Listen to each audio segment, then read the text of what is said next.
you feel exhausted isn't because you're doing it wrong? What if it's because you're carrying a job description that literally does not fit into a human brain?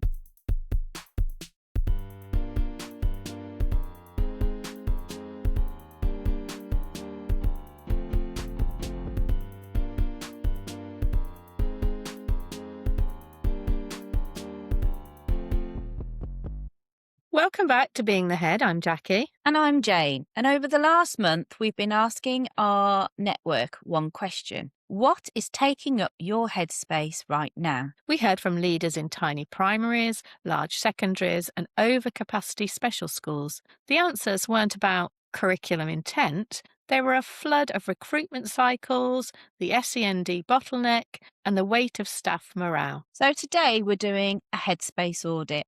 We're going to look at the hard data of 2026 and help you categorise that load before it breaks you. We analysed your responses alongside the latest UK data, and the picture is really clear. You are acting as the stress sponge for the entire system. The 2025 Teacher Wellbeing Index recorded the lowest wellbeing scores. And this is the hard-edged reality for every setting. The leadership stress gap, while teacher stress dropped slightly this year, stress for school leaders increased to 84%.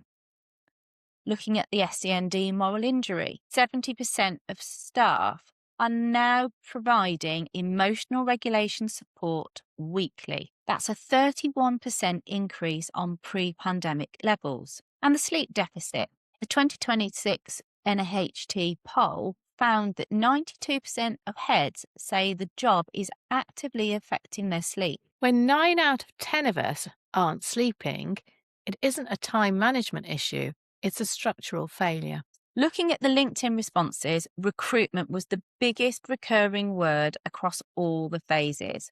One leader described it as patching a ship while sailing it. It's the unseen cognitive load. Whether you're looking for a year one teacher or a physics lead, it's the 3 a.m. worry about a thin field. We need to stop calling this admin. In this climate, recruitment is a constant drain on your energy infrastructure. I don't think it's just that either, Jacqui. I think it's also looking at the impact that it has on the organisation, on their ability to deliver that smooth transition, the curriculum, that performance. You know, it's building relationships with children as well. And I think for me, it was about the worrying thing that if I didn't have a teacher in September, then I was going to have to go in and then my workload was going to treble because I was going to have to cover. And I was already a teaching head at the same time. I was doing 2.5 days when I first started as a head.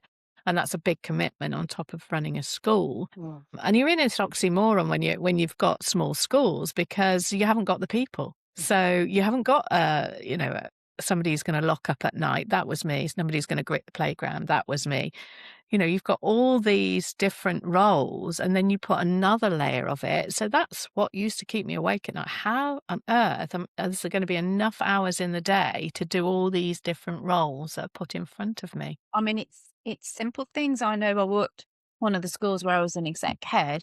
We didn't have a caretaker. And so myself, the head of school, the staff were cleaning specific areas. And I remember we had the Ofsted phone call. We didn't have time to do it. I actually called my husband and my eldest son at the time because he was at home to come in and help clean the school the night before Ofsted walked in. I mean, it's just ridiculous. And then another school where I was an exec head, we advertised for a key stage 1 teacher for 3 years. We could not get. We either couldn't get applicants or we couldn't get the right applicant. So for 3 years, luckily we had a long-term supply that was willing to stay and they were really good. But that uncertainty, are we going to get somebody that will the supply person decide they're not going to turn up? That constant worry was always in the back of our minds. So it's a massive issue. And then when you do recruit somebody, I remember we recruited an ECT, and they didn't even last a year. I mean, there's so many elements to this, isn't there? Because if you look at the news that's been coming out this week around head teacher recruitment, what do they Mm. actually say, your deputies and your aspiring leaders, about your role? If you think about it, you try to make it, this is the best job in the world. And I still believe it is, because the upside outweighs the downside. But this time of year, the pressure on trying to get people to be turning up every day and doing their job is really hard. And that's the biggest thing, isn't it? Trying to get in your head that actually people don't work the way you work. But I've been reflecting on all the things that have been coming out in the press this week about head teachers, and, you get to the top of your profession, and I think the stats are that they last 2 years. The average head teacher lasts 2 Oh, really? years before either burnout or they walk, or, they go off and do something else. But 2 years is, we were always taught 4 years was a good stint, wasn't it? And then you Yeah. could move on. When I first started, I don't think people do that so much anymore. But what do they actually see, Jane, when if you think about, we're saying that we've got all these stresses and strains around recruitment this time of year, would you want to take that on? Do we show enough of the joy of the role? Mm, I don't think we do, because I think as naturally human beings focus on the negative. But I think a couple of posts I've seen this week on LinkedIn was actually leaders going the extra mile. So a CEO posted about a primary school who'd actually done a lot of work with their year sixes leading up to SATs, and talked about the worry around it. And they'd put together like a well-being package where they had a bit of forest school, they'd done a bit of sort of circles of control work, and it even talked about one teacher actually taking a yoga instructor's course so they could teach yoga to the children. So, I mean, it's about there are glimmers out there where you've got those leaders really going the extra mile, but you don't tend to see that. You don't tend to hear that. You just tend to, certainly not in the DMs that we were getting. It was that real cognitive overload that people felt and it was, because we're not naming names, but it was all around what was it that was really sort of taking up that headspace for them. Well, do you know what? As you've been talking, I've been thinking and reflecting on this. And I think when we detach ourselves from being humans to being a human resource, I think that is the issue we've got. And I do take umbrage about being told I'm a human resource and not a person that needs to actually relax and needs to sleep and needs to have certain things met. Like somebody giving me eye contact first thing in the morning, or somebody asking me how I was all right at the start of the day, very rarely happened. You'd walk around, wouldn't you, be the jolly, and Yeah. that doesn't come easily to me, the emotional kind of, how are you, remembering birthdays and things like that. I mean, anybody who's worked with me knows that's not the easiest thing. I have to really work at remembering people's birthdays and cakes and things like that. But those things matter to people. They're the human side of who we are, and actually what makes us precious in these roles. And we take that away and told actually we're a number and we've got to produce X, Y, and Z by a system, then it does collapse. And it is going to collapse, because I think we then become human resources. And has it been made better by the system as I've gone through it? I think there are things to do. And I think we've had a lot of people on the pods that we can talk about who've suggested things. But unless it comes with the backing and the funding, I think heads are going to shy away from it, because they'd rather spend it on other people. So they Yeah. don't see themselves as worthy of it. Yeah. So there's a whole raft of things this time of year when Oh, we're yeah. absolutely shattered. And then you've got to try and fill this recruitment crisis. We've got to try and fill the recruitment crisis in Yeah. everything as well. So It's not. It's not. very challenging. I used to dread the 31st of May. I would just sigh of relief if there was no, resignation on my desk down half term. And there was But some there staff. always is. There There always is. always is, isn't it? And there's always going to be that member of staff, and people will relate to this, that You're will put dealing their with in on the first because they've got yeah, some sort of beef, yeah, and then you get it on the first, and you think, well, who is that actually going to help? It's not going to help the children at all if I'm scrabbling around trying to find somebody and I haven't got succession planning because I didn't know anything about it. But no, you can understand why people just go, I'm out, because I Yeah, got to that position. I'm out now. I'm yeah, out. I can't actually function as a human being anymore yeah. without focusing. It's so easy to focus on that, actually, I've got X, Y, and Z to do, rather than I want to get on and make a difference to these children. And that's what we have to come back to, isn't it? I think so.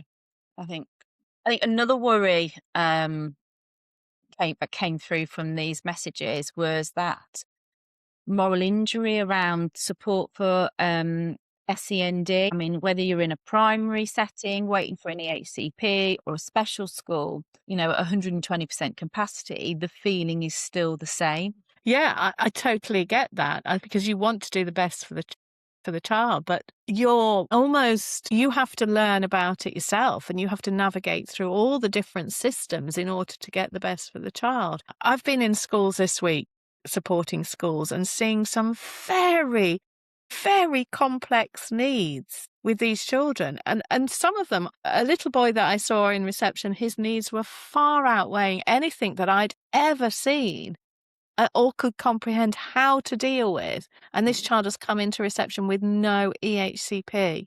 And I've never seen anything like it. The differences of behaviours of what the school is dealing with really, we've got to collect the evidence before the child actually gets an EHCP, is absolutely catastrophic on the rest of the children in that class at the moment. That's a common story that one I saw in the schools where I led. The needs that were coming through were becoming more and more complex, but it was something that was raised at a supervision group I led locally with DSLs. One of the people happened to be an EYFS lead, and they were talking about this, and they were saying that the needs that are coming through are becoming more complex, yet they're still expected to deliver the EYFS curriculum. But it's really difficult when you've got 2 or 3 children that need such a specific support and curriculum to follow. She says, what about the other 27? She says, I don't have the capacity, as in the human capacity, the number of staff to support the children, because they're not coming in with the HCPs. She said, and the focus of the adults that they have in the EYFS provision are taken up so solely on these 3 children that she feels that pull that the other 27 aren't getting the provision that she feels that they deserve. And I think that is a common story that I am hearing time and time again. Like they're saying, we've got a multi-billion-pound high needs deficit. But for head teachers, for those classroom teachers, it's that personal guilt of not being able to provide what those children need. Not just those children with those specific needs, but it's the other children that can't have the full attention that they require to learn, because your focus is trying to support the children that are in.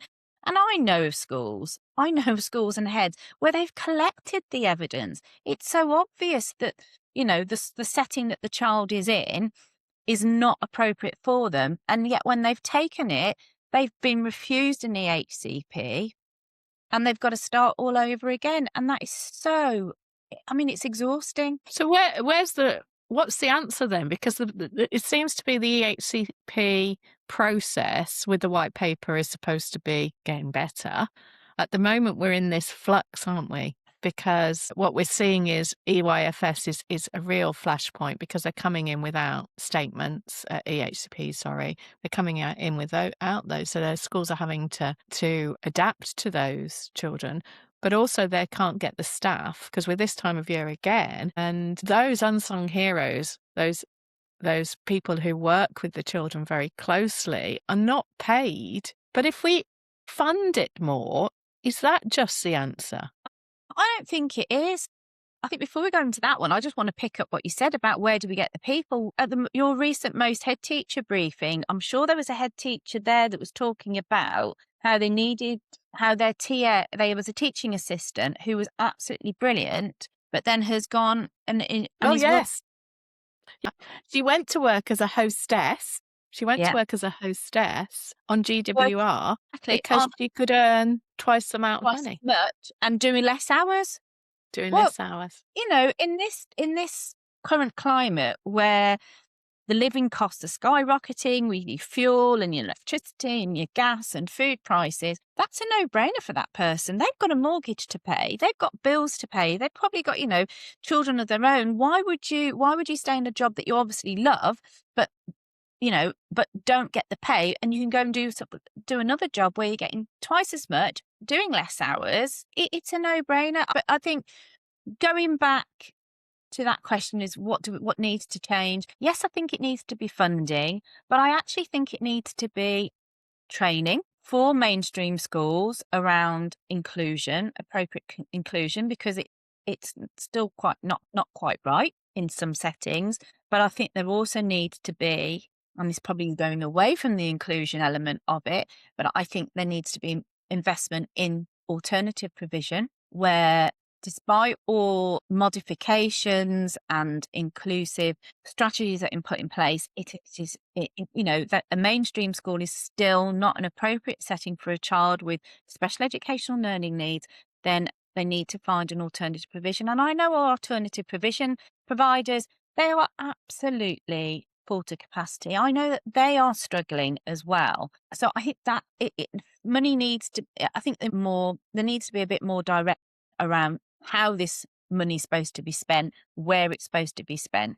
Do you know what? I remember the funding because I was lucky enough to work across 2 local authority schools. So 2 different local authority schools. So I had 2 small schools across 2 local authorities. One was 32 on roll, earmarked for closure when it first started. And the other one was, I think it was about 50 when I first started.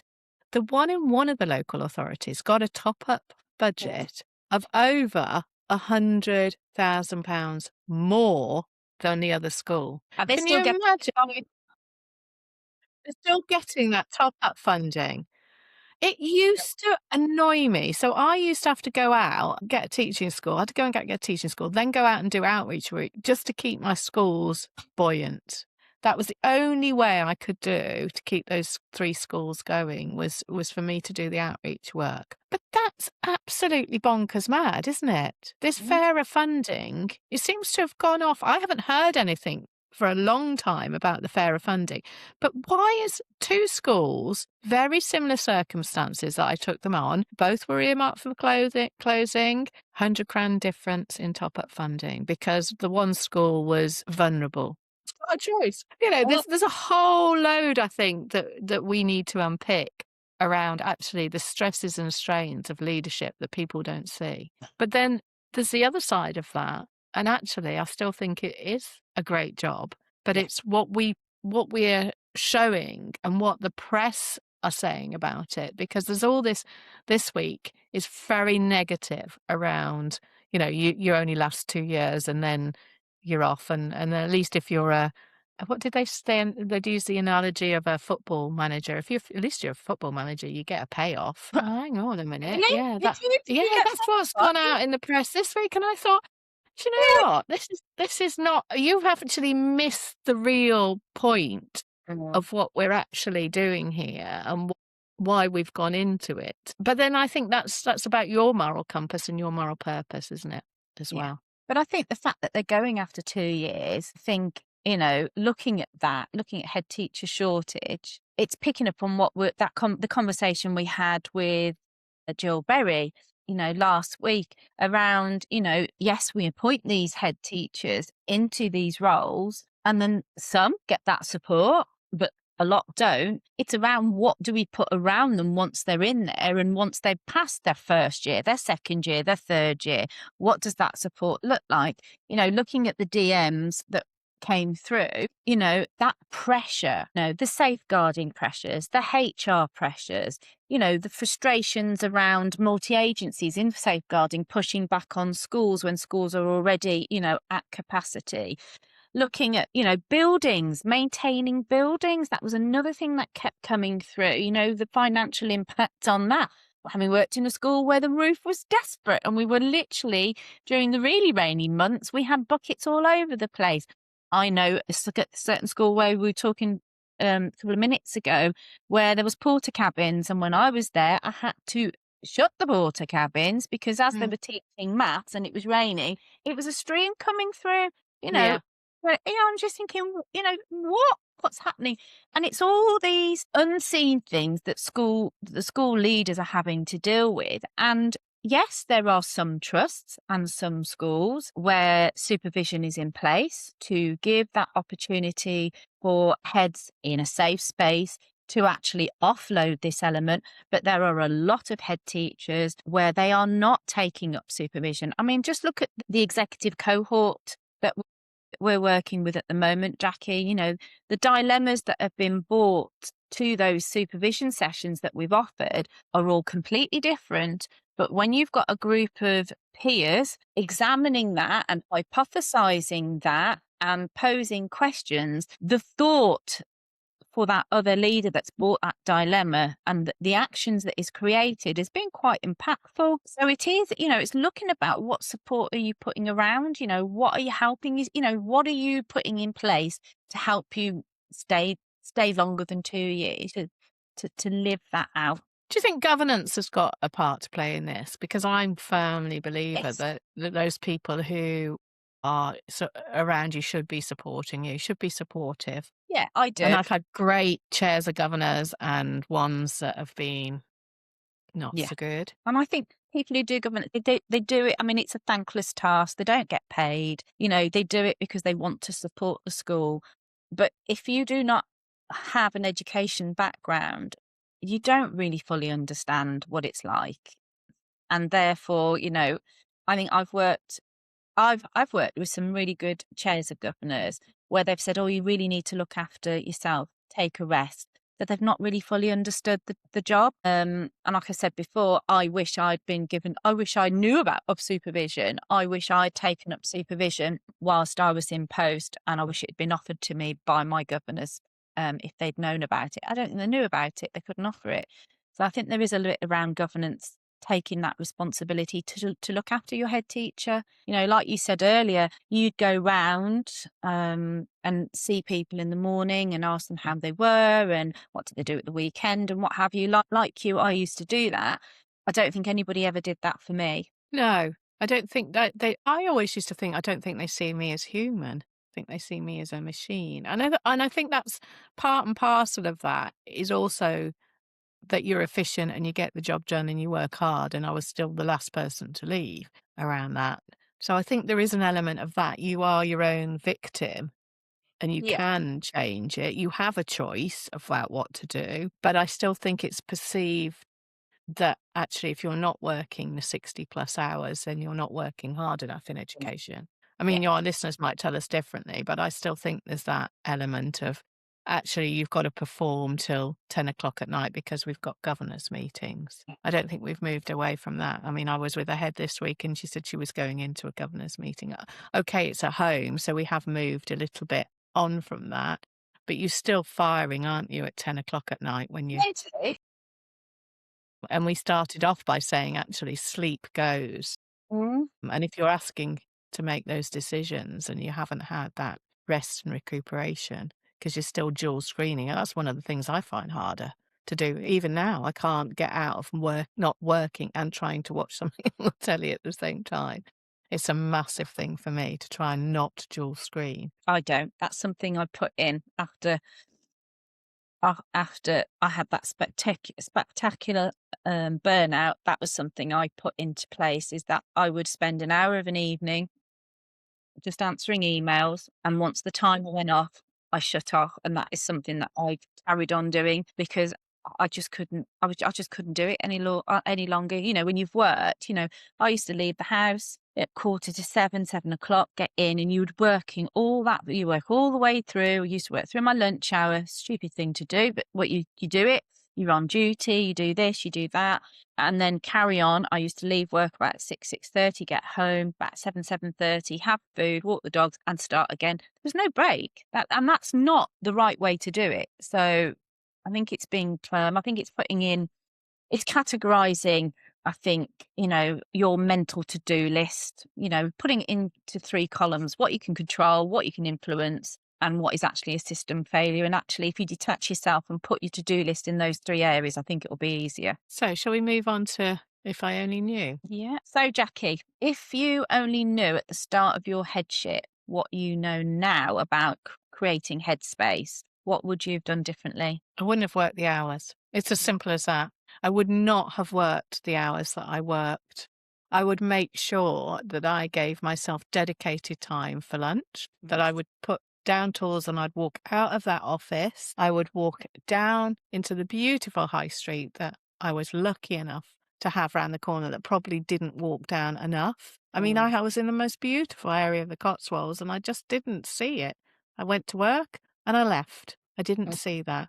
And I would be more strict on my own time about what I gave, I think. I gave a lot to the local authority with my time as well. I mean, I juggled. I was able to keep my standards up in my school because that's the failure, isn't it? When you're doing so much outreach work, was to not keep the standards. But I don't think I would have given my time as freely as I would. I would have been a bit more selfish in that respect because it had an impact on my well-being, I But think is do you my think top it's tip. actually selfish? I mean, you use the word selfish. Is it selfish in the long I term? still see it as being selfish. I think that would go back to your CBT in your childhood, wouldn't it? You know, you're opening an old kettle of fish there, aren't you? You will work hard and you will achieve. And I think there's probably a lot of people who can relate to that.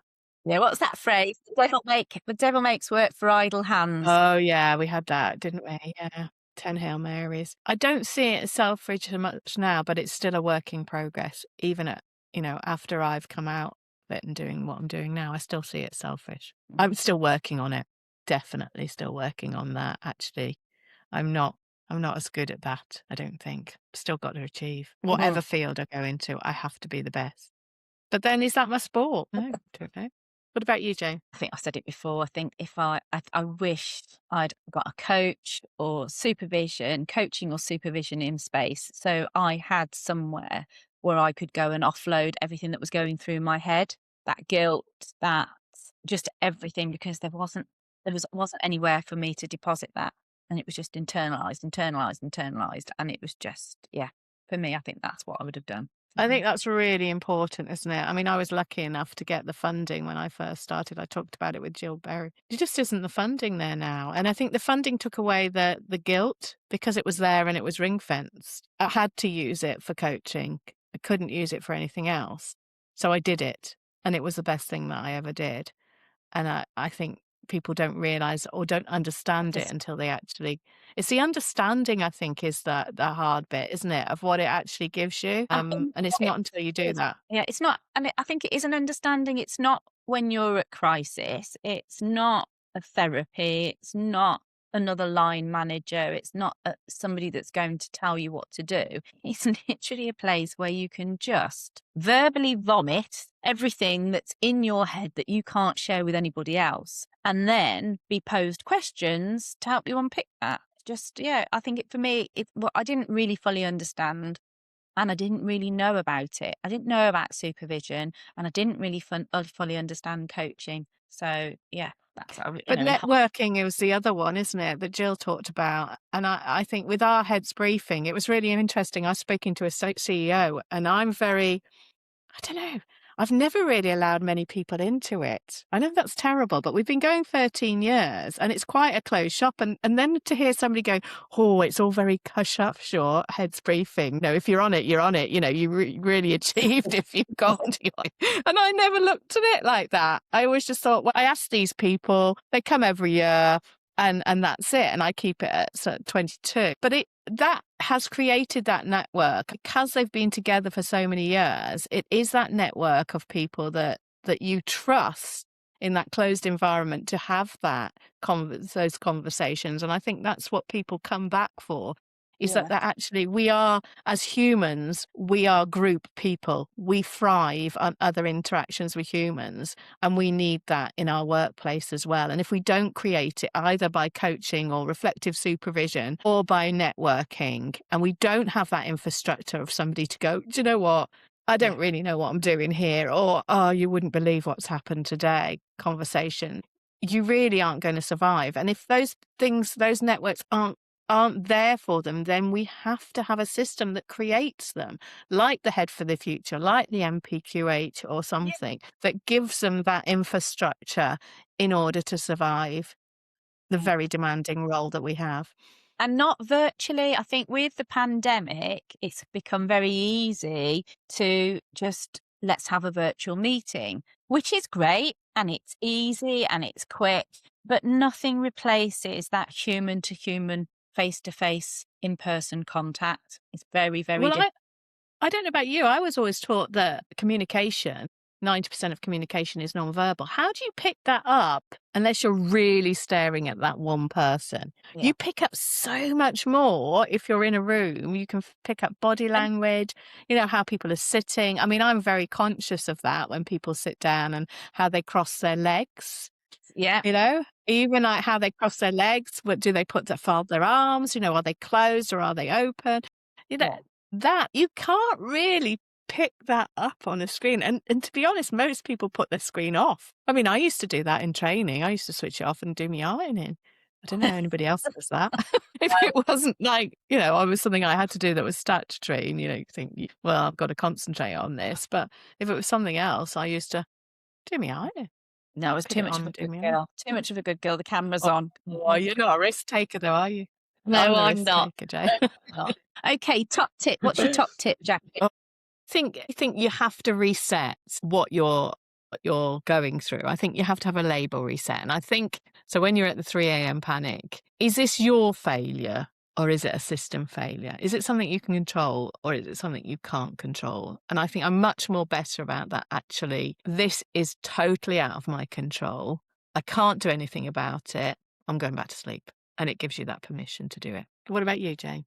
Well, I like a bit of paper and I like structure and I like forms. So I think mine is more structural. I think, I would probably use the headspace audit that we're going to share in the show notes and think about, if it's an item, if the item is in the system failure column, I'm not going to discuss it, email about it, or even think about it after 4 o'clock because actually I can't do anything about it. And that would then probably give my brain that safe zone before bed. So I'm actually tracking back maybe before you even leave school. Just look at what you can control, what's in your influence element, and what's an actual system failure. And actually, if it's a system failure, park it. You're not talking about it. You're not going to email about it. And when you walk out the school door, that's it. It's left behind because then that gives your brain that safe space before bed. Yeah, really, really key that to give Yeah. yourself that space because if you're trying to wind down at 11:30, you're not going to get there, are you? And then you're back up and out again. Before you go back out into the building, this is our tactical reset. You're going to name 3 things. So, one system failure you are going to stop taking personally today. One moment today where you will choose connection over compliance. And one boundary you're setting for your own front door tonight. So, one thing that you're going to leave out of your house. This is the energy infrastructure. If you want our headspace audit, 1-pager, the link is in our show notes. Leadership is hard, but you don't have to do it alone. We see you, we hear you, and we'll see you next time. And don't forget, we're now on YouTube as well, so you can catch the full episode if you search Being the Head. See you next time.